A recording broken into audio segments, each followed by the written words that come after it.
I think I should start with the heart. If we're going to talk about disease, because heart disease is still globally the biggest killer, why don't we start with the heart? What things can we do to prevent or reverse heart disease? I'm sure you're all great students, you've all had it written down, but let me remind you, one of the most important things you can do to reverse heart disease is to have a healthy plant-based diet. I mentioned earlier that when I was doing cardiothoracic surgery up in Cambridge, heavy work, really heavy work. We had to do 3 of these bypasses every single day, enormously tiring.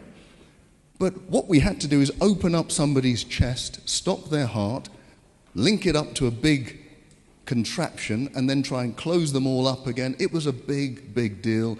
The person would be in pain for months. They'd need rehabilitation. And then, at least, if it was a successful operation, they'd be alive. But evidence has shown us from years ago that just by changing your diet into a healthy plant-based diet, no meat, no milk, no refined sugar, those arteries that were closing down can now open up. Now, for me, even today, I've been doing this for many, many years. It's still miraculous to me that you can reverse one of the biggest problems in the world in terms of health just by changing your diet. You can get rid of doctors like me, and you can just replace it with a healthy diet. That is amazing, and I commend it to all of you. Some of you may have heart disease today. You may have an appointment to see a doctor in a few weeks or months. I can guarantee you, if you go onto a healthy plant-based diet today, by the time you see the doctor, you may not even need an operation. I guarantee that's true. I've seen it with my own eyes. So that's heart disease. What about high blood pressure? If I was to ask you, do you know somebody with high blood pressure? Everybody would say yes. It's such a prevalent disease. Now, what few tips have I given you to reverse high blood pressure? Well, plant-based diet is absolutely good. You have to exercise. We've seen Teeny skipping along this very stage, demonstrating how we have to exercise. It's brilliant. Water. I think water is one of the simplest things you can do to lower your blood pressure. Remember the example I gave you. If you were swimming in a lake, that's fine. If you were swimming in a lake of honey, that will be incredibly difficult because it's so thick. And that's what happens to your blood. If you don't have enough water in it, it becomes incredibly thick. You then have to use a lot of energy to push that blood around the system. Therefore, your blood pressure has to rise. Here's something, though. Going on from the plant-based diet, we said that greens do something quite remarkable in our arteries. They get the interior of our arteries to release a chemical called nitric oxide. That nitric oxide opens up the arteries all over. I told you nitric oxide is the active ingredient of Viagra. Okay, I know none of you have heard of it, none of you need to use it, but I can tell you when it comes to things like erectile dysfunction, rather than reaching for the pill, the best thing to do is reach for those greens. And let me remind you, gentlemen, because this is very important, if you have an episode of erectile dysfunction, you're at a high risk of having a heart attack or a stroke in the next 5 years. So rather than just going to the pill, start thinking about changing your lifestyles. Number 3, cancer. What things have we said about cancer? Well, I always tell people, and I've been speaking to a lot of people in the clinics throughout the weeks, if you have cancer, there are certain things that you must do. Cancer loves sugar. You must eliminate refined sugar. Vitamin D is key. You must have high levels of vitamin D. I recommend 20,000 units per day. Along with that, vitamin C, high dose. I have seen with my very own eyes people on high doses of vitamin C having their cancer reversed. We cannot guarantee it. Don't quote me. You can't guarantee it. But I have seen people on high doses of vitamin C have their cancer reversed. And remember, if you do have cancer, you must seek medical advice. I told you earlier during the week that those people who just say, I just want to go the natural route, often they don't survive. What you must do is seek medical attention and do the lifestyle, and then you have the best possible chance of surviving cancer. Medical attention alone does something, but it doesn't do everything. I remember when I used to be in the hospitals, the doctors would treat you for cancer and then allow you to eat the same foods that would cause cancer. That doesn't make any sense. So hospital treatment is good, but match that with lifestyle change, you've got a great chance of getting through, honestly. Now, what else can you do for cancer? I always say you should spice up your life. Spice up your life. Spices are really the keys to a healthy lifestyle too. They're like nature's natural drugs. The more spices you have in your life, the better your cells are going to be. Turmeric, most of us have heard of turmeric. It's a powerful antioxidant. And if you take away the oxidation of your cells, it reduces the risk of cancer. Ginger is like it. It's also anti-inflammatory. Cinnamon is brilliant. Cinnamon, not only does it lower your blood sugar, which if you have low blood sugar, the cancer doesn't grow too well, but cinnamon is brilliant in terms of fighting off viruses. In fact, they discovered this over 100 years ago. The women who harvested the cinnamon bark never got measles, never got tuberculosis. And cinnamon, if you have anybody in your family who has any kind of viral illness, you give everyone in the household cinnamon, it's less likely that you'll get the infection. Cardamom is very interesting because it actually makes you make more natural killer cells. They have a lethal name, but they do an awful lot of good. They're the white blood cells that defeat cancer. Diabetes. How do you beat diabetes? Definitely you need a healthy plant-based diet. But what else do we need to do? We should, every time you go for a meal and you're a diabetic, as you put your fork down, you should get up and go for a walk. Get up and go for a walk. What does that do? Well, as you're walking, you're using the big muscles in your body. Those muscles will absorb sugar very quickly. And so it will keep your blood sugar levels quite low. You then don't need to release a lot of insulin to deal with the sugar. And that means your cells can become insulin sensitive again. Insulin sensitivity is the opposite of diabetes. It can actually cure diabetes. I've told you quite boldly that anybody with type 2 diabetes does not have to live with it. Type 2 diabetes is completely reversible. Type 1 is more difficult, but type 2, completely reversible. So you do not have to live with it. Change your lifestyle and get rid of it. Okay, autoimmune disease, that was the last talk I did. That refers to all of these antibody diseases that are attacking different parts of the body. There are roughly 400 or 500 of them. Wherever you've got tissues in your body, you will have an autoantibody if things go badly. And I must say, although I didn't talk about it, one of the biggest causes of infertility is autoimmune disease. Now, I know people go to the hospital for IVF treatment, absolutely, but rarely do they get to the bottom of what is the problem. And it's usually that you've got antibodies attacking your organs inside that makes it almost impossible to conceive. So everything you've heard me talk about with autoimmune disease, you need to apply if you want to get pregnant. Okay. Now, you see my details. I'm hoping that in 9 months I'm going to get lots of communications of people telling me, yeah, we have a child. So it's possible, believe me.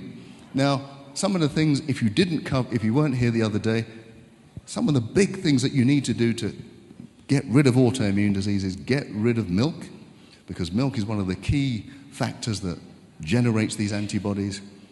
Deal with stress. Make sure you avoid refined sugar. Have high doses of vitamin D. If you do that, you have a great, great chance. A bit like a little boy called Bart Simpson, don't have a cow man. Stay away from the milk. Okay.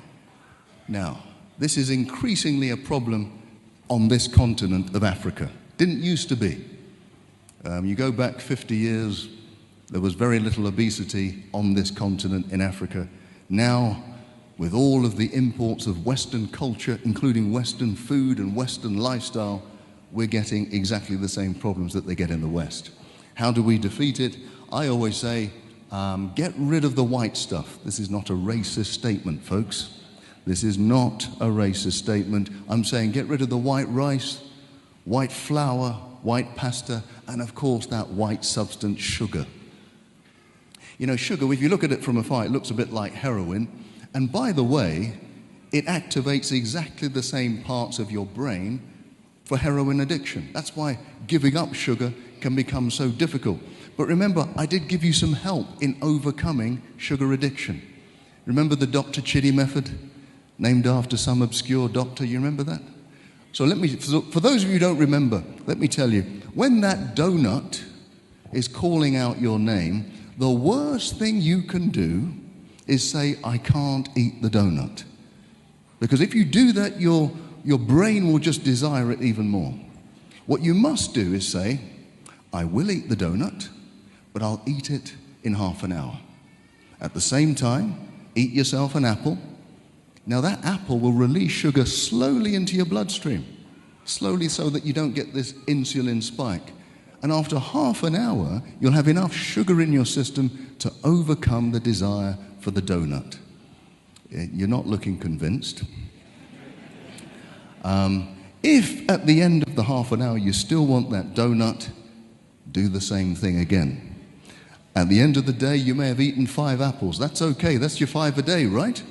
But even if you fall off the wagon, even if you succumb to the donut, I guarantee you will eat it less frequently than if you didn't try the Dr. Chidi method. What does Dr. Chidi stand for? Don't resist it, choose to have it, but delay it. Dr. Chidi, there you go. Now you'll remember my name, okay? That's the only reason why I did that for you.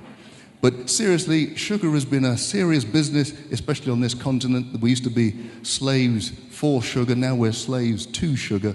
We need to get rid of the sugar, absolutely. Now, we must not forget dementia. Okay, some of you understood what I was talking about. We must not forget dementia. Okay, I can hear one person, they've understood.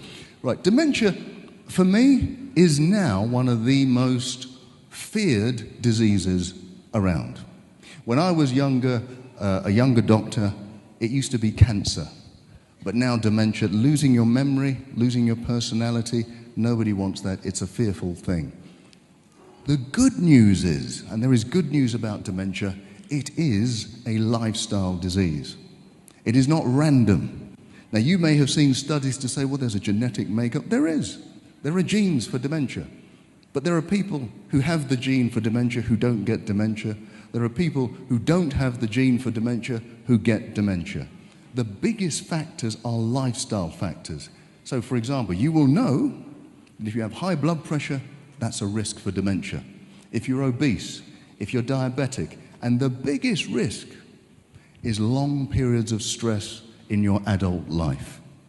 If you do not know how to manage stress in your adult life, that is the biggest risk factor for dementia. So we're going to need to know how to manage the stress. We're also going to have to change our lifestyle, make sure we have the right diet. There's been lots of studies done. On this continent, actually, there's been a Nigerian study which showed that the more berries you have in your diet, the less likely you are to have Alzheimer's. It's even more significant than that. They have showed that if you have dementia, early signs of dementia, you go onto a healthy diet, have lots of berries, you can reverse up to 90% of the symptoms. Now, maybe you've never heard that before.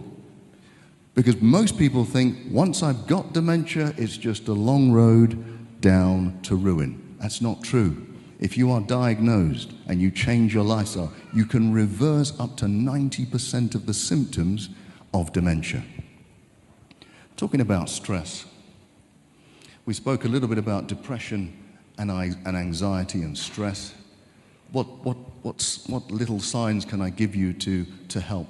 Well, remember what we said. There are triggers for depression. There are triggers for stress. And the big ones are debt, divorce, disease, and death. Now, we can't avoid some of them, but when they come to us, the best thing to do is to not hide away and keep it to yourself. The best thing to do is to get help quickly. The quicker we get help, the quicker we understand that we're not alone, that other people are going through exactly the same thing, the quicker we can cure ourselves or head off depression. What else do we need to do?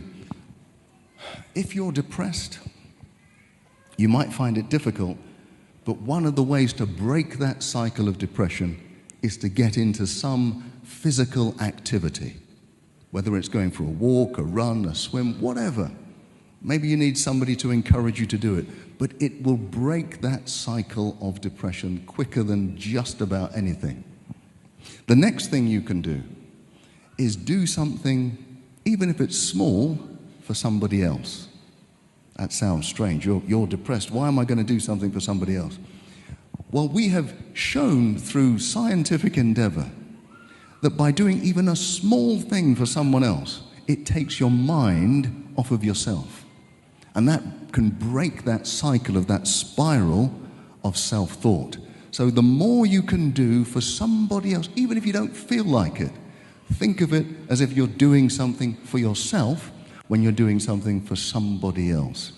Being kind to somebody else is actually being kind to yourself. What else? I mean, we have to know how to heal from depression, and we've talked about it a lot. Forgiveness. The quicker we can start to forgive ourselves, forgive others, if you're able to do that, it is a quicker release from the grips of depression and stress. Every study I've seen in the last 10 years has an element of letting go of past trauma, of past hurt. The quicker we're able to do that, the greater the chance we're going to be free from depression. And we want to be free from depression. Because in fact, even at the heart of most of these diseases that I've been talking about is a level of stress. Stress makes every disease worse. It doesn't improve one disease. Right, so in fact, we know that disease is what? Dis-ease. So if we want to get rid of disease, we're going to have to start to be at ease with ourselves. We can only do that if we learn to forgive, if we learn to let go, and if we learn to look forward and stop looking back.